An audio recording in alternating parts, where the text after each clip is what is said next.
اهلا بيكم حبايب قلبي. انا عارفه ان احنا اخر الشهر، خلاص باقي ايام على القبض، وعارفه ان كل بيوتنا بتمر بضائقه ماليه كبيره جدا جدا جدا. مش عارفين نخرج من اللي احنا فيه، خارجين من عيد وخارجين من رمضان وخارجين من شم النسيم، كلها وعيد كلها مناسبات رزع رزع رزع رزع ورا بعضها. بس انا النهارده جايه اقول لك ما تقلقيش وما تخافيش وما تشيليش هم حاجه. اعملي كده كوبايه الشاي الكرك الجميله زي كوبايتي كده، وتعالي ندردش سوا شويه من واحده خبره في الحياه او خبره في الحياه الزوجيه. بصوا بقى، انا طبعا ده اخر اسبوع في الشهر معايا ايه، وده طبعا يعني اعانات زوجي ادهاني، لان ده مش مصروف البيت، خلص من بدري، من بدري قوي قوي قوي. سواء خلص على هدية عيد الأم، سواء خلص على تجهيزات العيد، سواء خلص في رمضان، سواء خلص كمان في شم النسيم. انتوا عارفين ان احنا قابضين من يوم 18. انتوا متخيلين؟ يعني من يوم 18 ده كنا في رمضان، صح؟ كنا في رمضان. احنا دلوقتي هنستنى لغاية يوم 19/4، اللي هو بعد رمضان وبعد العيد وبعد شم النسيم وبعد عيد الأم، واحنا مخلصين ومستنفذين كل طاقتنا. عايزه اقولك انت مش لوحدك، عايزه اقولك اوعي تكتئبي.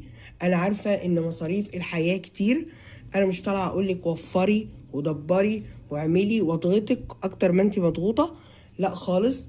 انا عايزه اقولك ان طالما ده حالنا كلنا فما تكتئبيش وما تزعليش، وما ما نلعنش الظروف، ما نتضايقش، ما نقولش ليه كلام من ده.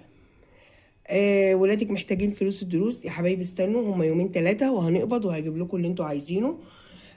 وراكي بس الاكل مثلا زي ما قلت لكم في الفيديوهات اللي قبل كده، شوية رز وبطاطس، شوية رز بشعرية وبيض مسلوق، مكرونة وبيض مسلوق، اي حاجة، اي حاجة، سندوتش جبنة بطماطم، سندوتش جبنة بخيار، اي حاجة في البيت عندك، شوية عسل اسود ولقمة وكلوا يا جماعة. وبوصل كلامي ده لولادنا قبل الامهات.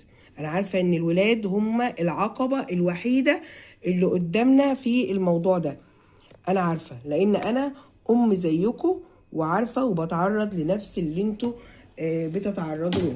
كلنا مع بعض وكلنا في مركب واحد. اشرب بقى شويه شاي كرك كده.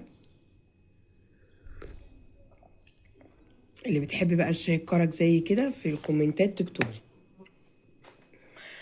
عايزه اقولك برضو الازمه اللي احنا عدينا بيها في فتره رمضان والعيد وعيد الام وشم النسيم دي لازم نطلع منها بحاجه يا حبايبي. ما تعديش علينا كده وتمر كده مرور الكرام. لازم نعمل حساب للي جاي. يعني ايه نعمل حساب للي جاي؟ هو انت شايفانا يعني مسرفين، ولا شايفانا عمالين نصرف ونبعزق يمين وشمال؟ هو في اصلا فلوس علشان تتبعزق يمين وشمال؟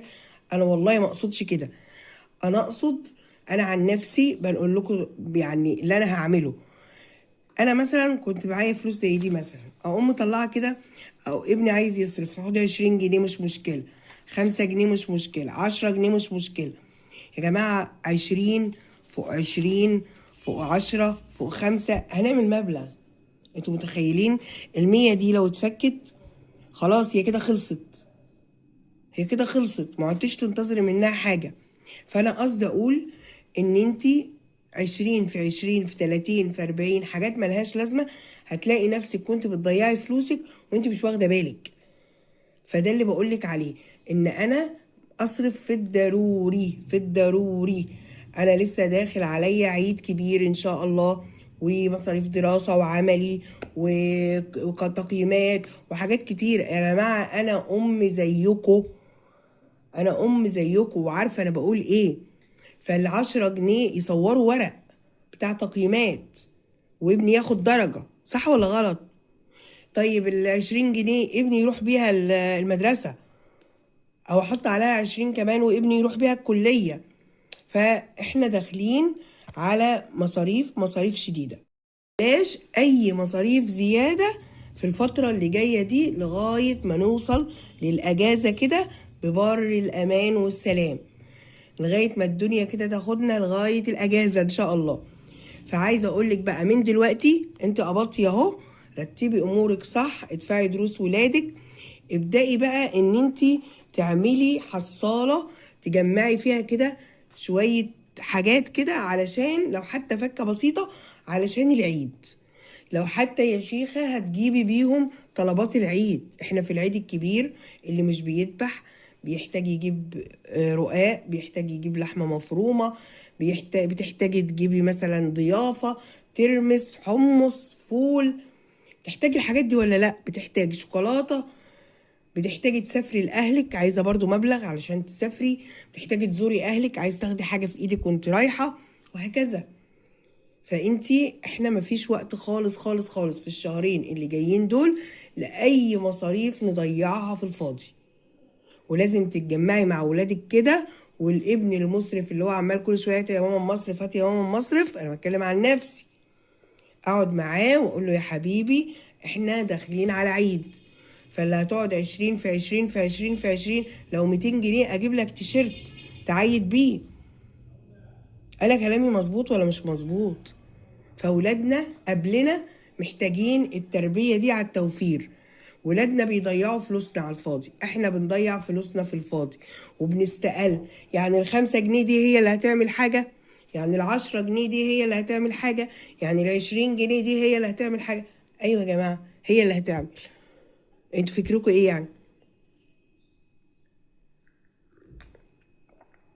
لو انا حطيت في دماغي ان ال10 جنيه مش هتعمل حاجة، وال20 جنيه مش هتعمل حاجة، وال50 جنيه دي هي اللي هتطلعني من المأزق، يعني ايوه. عارفين دول مش مكملين 500 جنيه. تخيلوا دول لازم اكمل بيهم لغاية القبض. النهاردة احنا يوم الاربعاء، احنا احتمال كبير جدا جدا جدا نقبض اخر الاسبوع اللي جاي او في نصه يوم 19. احنا النهارده 15، يعني لسه 4 ايام. هل ال500 جنيه دول هيكفوا ال4 ايام الجايين؟ مواصلات، اكل، شرب، لو طلع لي فاتوره ولا حاجه، ميه ولا كهرباء ولا غاز، عيل عايز حاجه، تصوير حاجه. يا جماعه هو مش موضوع اكل وشرب بس، ما انا قلت لكم الاكل والشرب محلولين. المشكله في المصاريف اللي حوالين الاكل والشرب. انتوا معايا؟ فهي نصيحتي لكم النهارده، وانا هعيشكم معايا الحاله اللي انا فيها. انا واحده اشفرت مفلسه معايا 500 جنيه، مطلوب مني ال500 جنيه دول يجيبوني، طبعا هم فضل ونعمه الحمد لله ان هم باقيين معايا، يجيبوني لغايه القبض. فهنشوف مع بعض بقى. انت لو معاكي ال500 جنيه دول انزلي في الكومنتات قولي لي مقترحات هتصرفيهم ازاي، هتاكلي وتشربي وتتعايشي في الطلبات اللي مطلوبه زي ما انا قلت لكم كده، تصوير ورق، خدوا بالكم، تغيير انبوبه، مش عارفه ايه، هتعيشي بيهم ازاي؟ قولي لي بقى في الكومنتات ازق ال4 ايام دول ازاي. ما هو احنا بنستفيد من بعض، مش انتوا بس اللي بتستفيدوا مني. طلعت اصبح وامسي قبل القبض. بحبكم جدا جدا جدا جدا، ويا ريت تدعموا القناه باللايك والشير والاشتراك في القناه، ومع السلامه.